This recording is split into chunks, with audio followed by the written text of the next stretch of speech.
कि study point के इस यूट्यूब चैनल पर एक बार मैं सुनील फिर उपस्थित हूँ। इसके पहले वाली वीडियो में आपको ये बताया गया कि बहुपद का शून्यक क्या होता है, और इस वीडियो में आपको ये बताया जाएगा कि शून्यक आपको निकालना कैसे है, यानी किसी भी बहुपद का शून्यक निकाला कैसे जाता है। तो शून्यक निकालने के लिए सबसे पहले तो हम जो हमें बहुपद दिया गया होता है उसको हम 0 के बराबर रखते हैं। यानी कि आपको ब्लैक बोर्ड पर दिख रहा होगा एक बहुपद दिया गया है px या बराबर है 4x² - 4x - 3। अब इस बहुपद को हम 0 के बराबर रखेंगे, यानी 4x² - 4x - 3 बराबर 0। अब यहाँ पर इस बहुपद का हम गुणनखंड करेंगे, तो 4 का गुणा -3 में करेंगे तो हमें -12 मिलेगा। 4 का गुणा -3 में करेंगे तो हमें -12 मिलेगा, और इस -12 इसका ऐसा दो खंड करेंगे कि गुणा करने के बाद -12 जोड़ने और घटाने के बाद -4 मिल जाए। तो इसका दो खंड 6 और 2 होता है। 6 का गुणा हम 2 में करेंगे तो हमें 12 मिल जाएगा, लेकिन यहाँ एक शर्त है कि यहाँ पर बीच वाला पद आपका माइनस है। अगर बीच वाला पद माइनस होता है तो बड़ा खंड माइनस और छोटा वाला खंड प्लस होता है। -6 में +2 जोड़ेंगे तो आपको -4 मिल जाएगा, और -6 में +2 का गुणा करेंगे तो -12 आएगा। और यहाँ पर आप देखिए 4x² - 6x + 2x - 3 ये बराबर 0 हो गया।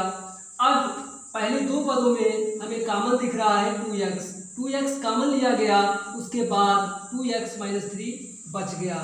अगले दो पदों में प्लस का 1 कॉमन है, और 1 कॉमन लेने के बाद ब्रैकेट के अंदर में 2x - 3 बचा।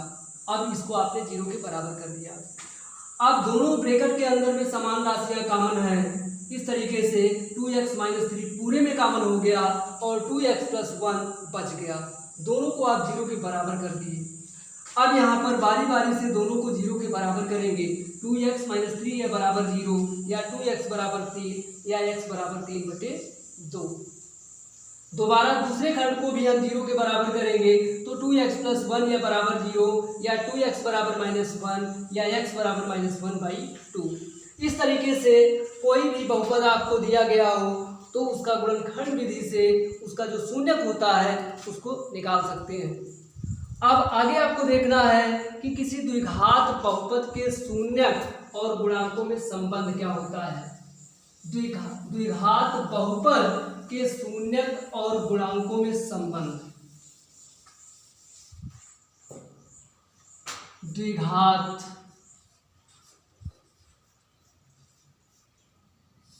बहुपद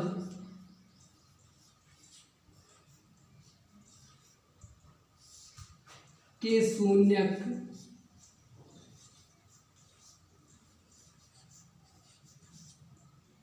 और गुणांकों में संबंध।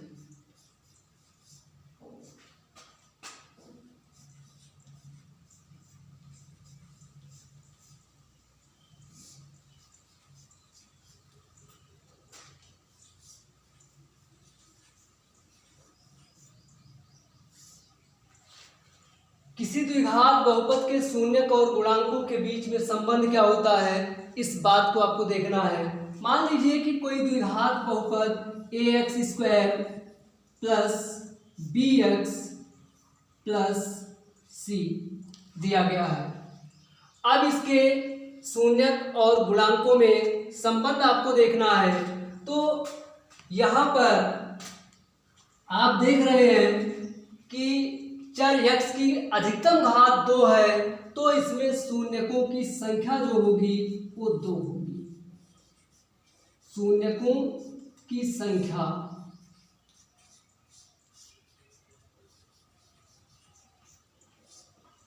ये 2 होगी। शून्यकों की संख्या 2 होने का मतलब कि अगर आप इस द्विघातीय बहुपद को हल करेंगे तो x के 2 मान मिलेंगे, और उन दोनों मानों को हम यहाँ एक को अल्फा कहते हैं तो दूसरे को बीटा कहते हैं। यानी किसी भी द्विघात बहुपद के जो दो शून्यक होते हैं दोनों में से एक अल्फा कहलाता है, दूसरा बीटा कहलाता है। अब यहाँ पर सबसे पहले हम शून्यकों का योग निकालते हैं, यानी शून्यक का योग।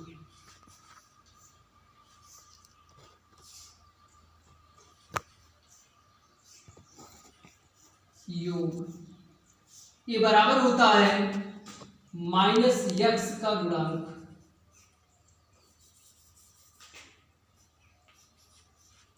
माइनस यक्स का गुणांक बटे एक्स स्क्वायर का गुणांक।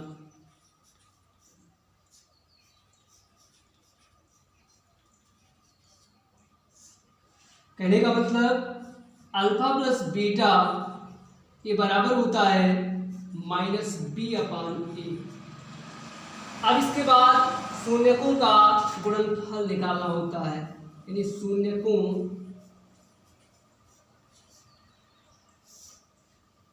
का गुणनफल।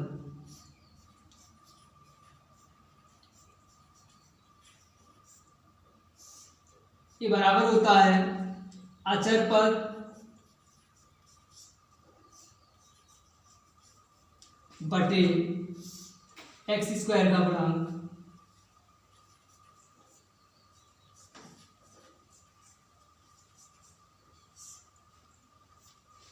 या इसको हम लिख सकते हैं अल्फा इंटू बीटा ये बराबर होता है सी अपान ए तो रहा किसी भी द्विघात बहुपद के शून्यकों और गुणांकों में क्या संबंध होता है। अब एक एग्जाम्पल के द्वारा इन शून्यकों और गुणांकों में संबंध देखना है और उसको सत्यापित करना है।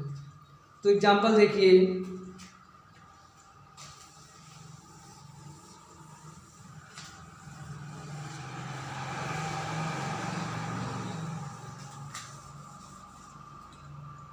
जैसे आपको कोई बहुपद, कोई द्विघातीय बहुपद दिया गया है, यानी पी एक्स ये बराबर दिया गया x square minus 4x plus 4, और आपसे यह कह दिया गया कि इस दिए गए बहुपद के शून्यकों और गुणांकों में संबंध को सत्यापित कीजिए। तो आप काम क्या करेंगे? सबसे पहला काम, इस बहुपद का हम गुणनखंड विधि से शून्यक ज्ञात करेंगे, यानी x square minus 4x plus 4 ये बराबर 0 रखेंगे। अब यहाँ पर अचर यानी 4 का ऐसा दो खंड, गुणा करने के बाद 4 प्लस का और जोड़ने पर माइनस का 4 आ जाए, तो 4 का ऐसा दो खंड 2 गुणे 2 होता है, 2 का गुणा 2 में करेंगे तो 4 आ जाएगा, और दोनों को अगर जोड़ देते हैं तो भी 4 आ जाएगा। लेकिन यहाँ बीच में माइनस दिया गया है, इसका मतलब दोनों खंड आपके माइनस होंगे। अब इसको हम लिख सकते हैं x square minus 2x plus 4 बराबर 0। या अब इन दो पदों में कॉमन है आपको का x और बचा x माइनस 2, आगे अंतिम दो पदों में माइनस का 2 कॉमन दिख रहा है और बच रहा है x माइनस 2, ये बराबर हो गया 0। अब दोनों में कॉमन x माइनस 2 और बचा क्या x माइनस 2, ये बराबर 0। अब बारी बारी से दोनों को 0 के बराबर करेंगे तो x माइनस 2 यह बराबर 0 हो गया, यानी x बराबर 2 आ गया। फिर इसको भी 0 के बराबर करेंगे तो x माइनस 2 ये बराबर 0 या x बराबर 2 आया। ये तो इस द्विघातीय बहुपद के शून्यक मिले, लेकिन अब इनके गुणांकों में क्या संबंध होता है इसको सत्यापित करना है। तो यहाँ पर एक बार हम इस दिए गए बहुपद से अल्फा प्लस बीटा यानी शून्यकों का योग निकालेंगे, दोबारा शून्यकों का गुणनफल निकालेंगे, और फिर जो शून्यक हमें मिला है उसको जोड़ेंगे अगर अल्फा प्लस बीटा के बराबर आ गया, और फिर दोनों का गुणा करेंगे अगर अल्फा इंटू बीटा के बराबर आ गया, तो हमारी बात सत्यापित हो जाएगी। तो यहाँ पर अल्फा प्लस बीटा का मान निकालेंगे, तो अल्फा प्लस बीटा का मान निकालेंगे तो माइनस बी अपान ए होता है, माइनस बी अपान ए और यहाँ पर आपको दिख रहा होगा b का मान -4 है और a का मान 1 है। अब आप जो मूल निकाले हैं अल्फा और बीटा दोनों का मान 2 आया है, तो यहाँ पर हम लिख सकते हैं 2 + 2 ये बराबर हो जाएगा 4/1 या 4 = 4। अब दोबारा अल्फा इंटू बीटा ये बराबर होता है C/A। यहाँ पर आपको दिख रहा होगा अल्फा का मान 2 है और बीटा का भी मान 2 है और C का मान 4 है और A का मान 1 है। तो 2 का गुणा 2 में करेंगे तो 4 आ जाएगा और बराबर के दाहिने 4 में 1 का भाग करेंगे तो 4 आएगा। इस तरीके से आप देख रहे हैं कि इस द्विघाती बहुपद का आपने शून्यक निकाला। शून्यक निकालने के बाद उनके शून्यकों और गुणांकों में संबंध स्थापित किए तो यह संबंध आपका सत्यापित हुआ। इस तरीके से अगर आप बहुपद मतलब कि जो बहुपद है इसके शून्यक निकालेंगे और उन शून्यकों और गुणांकों में संबंध को सत्यापित करेंगे तो सत्यापित करने का जो तरीका है वो यही है। अगले वीडियो में बहुपद का एक और पार्ट लेकर के आएंगे। तब तक के लिए धन्यवाद।